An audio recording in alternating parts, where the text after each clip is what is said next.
Happy Monday to you. I wanted to send you a short message today about being prepared. And there's lots of aspects to being prepared in life.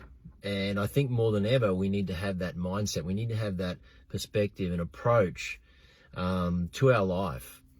And the reason for that is because, we're in very fast changing times right now. And, most of the population are out there kind of, just accepting what's happening and, wishing and hoping that this thing's going to pass very soon and we're going to get back to normal. Well, I got news for you, and there's nothing going back to normal. And I'm not sure what you call normal, but if your perspective around normal is what things were 18 months ago, that's not what's happening. That's not what's happening.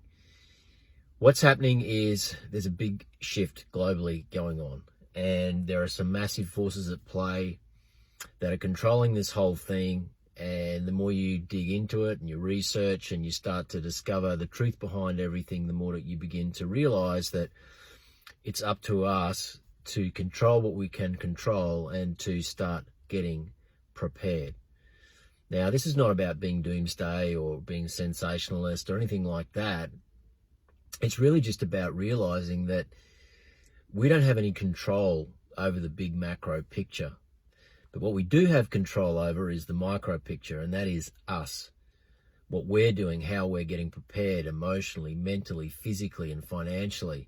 What we're doing to protect our own sanity and our own families.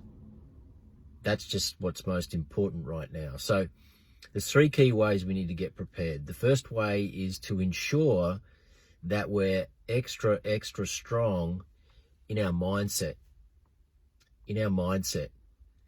And the first way to, ensuring that our mind is we're giving ourselves a chance to be strong in the mind, and that is to avoid all of the noise and the bullshit that's going on right now that's really infiltrating our psyche, infiltrating our nervous system, because we've just got this incessant exposure to this negative message. And, this fear campaign that's just driving everybody crazy who is dialed into that on a consistent basis. And that's all part of the plan. It's all part of the way that the media works and that the establishment works. They have to drive this fearful message out to the population in order to get what they want. So it's so important that you make the choice not to expose your mindset and the atmosphere around your mind to this constant negative message. Now, it's not to say that you shouldn't be aware of what's going on. Of course you should. Of course you should. I'm not saying go and live in a box somewhere up in the hills and not be exposed to what's happening in the reality. We all need to be aware of that, what's going on. But what I'm saying is that where you spend 80% of your mental and emotional time is what's most important. So get out of the way of the mainstream news. That's tip number one. Tip number two is to ensure that you're building a strong physical body. And I say that because, in life in general, there are so many obstacles, and life's a bit of a battle at times. We go through lots of different ups and downs and ebbs and flows, and there are things that happen in our world where if we're in a strong physical body, we can depend on ourselves to get through anything. And our mental and our physical are so interconnected. And if we start with really concentrating on building a strong physical body, that's going to help us mentally as well, so that we're prepared to basically deal with anything that comes our way. So, right now there's a lot of people sitting on the couch watching Netflix. They're binge consuming content. They're sitting at home ordering Uber Eats because they can't go anywhere. They're getting fat, they're getting lazy. And a lot of it's not their fault, but you've got to snap yourself out of that. Otherwise, it can start to own you, and you become very, very frail and weak in your physicality and your mental state as well.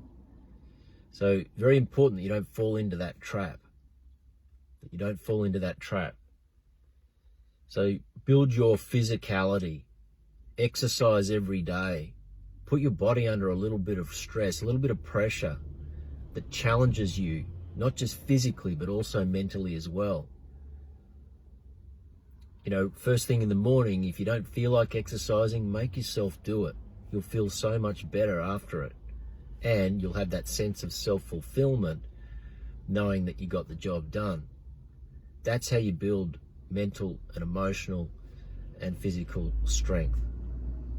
The third tip is to start to consider where you're at financially. Where are you financially right now? Because if you're solely dependent on JobKeeper, you know, access to free money from the government, and you're sitting around waiting for that to continue, God help you. God help you, because I could go into a whole nother video around all of that and what that is really leading into and how that's conditioning us for what's coming down the pipeline, but that's a separate conversation. But just realize that there's nothing free in this world. And so if you think that the government's going to save you, you're in for a nasty surprise. You're in for a very nasty surprise. There's no one going to save you.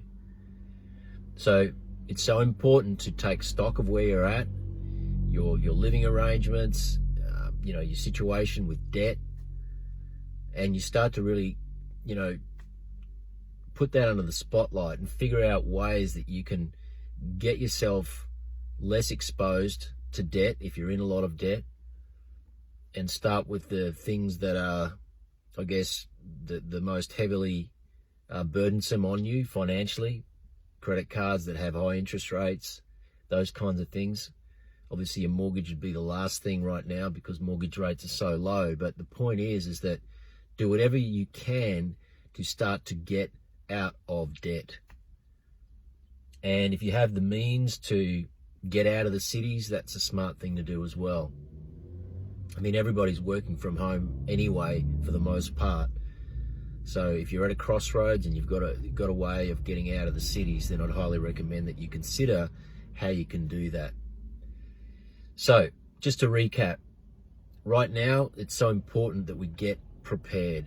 So important that we get prepared, that we really build ourselves mentally, we build ourselves physically, we minimize the distraction and the noise and the incessant noise and the fear campaigns and the fear mongering that are going on, and that we start to, you know, commit to building strong mental and physical well-being.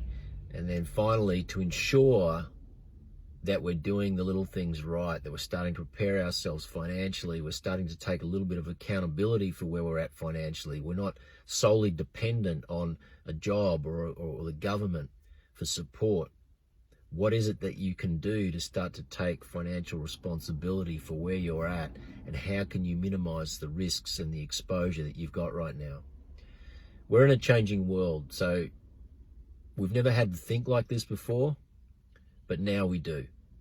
Now we do. We've had about 50 years of incredible prosperity. Goes back to the early 1970s, and if you're my age, I'm 48 years old or around that or above. You know, a lot of people in their 40s, 50s, and certainly going down into the 30s, and certainly millennials, they've had no exposure to any real hardship. The financial system is broken, and what this is really about is a massive reset that needs to happen. There's so much debt in the system, and you and I are going to pay the price, and certainly our kids are going to pay the price even more so. And that's why we have to start being really conscious about what we're doing, and start to get prepared, and to see if you can get some of your money outside the system as well is really, really important. Gold, silver, even cryptocurrencies like Bitcoin are so important right now. Anyway, that's my message today. Get prepared mentally, physically, and financially. And I hope that you'll really start to think about ways that you can do that, and you'll take action. Have a great day. See you soon.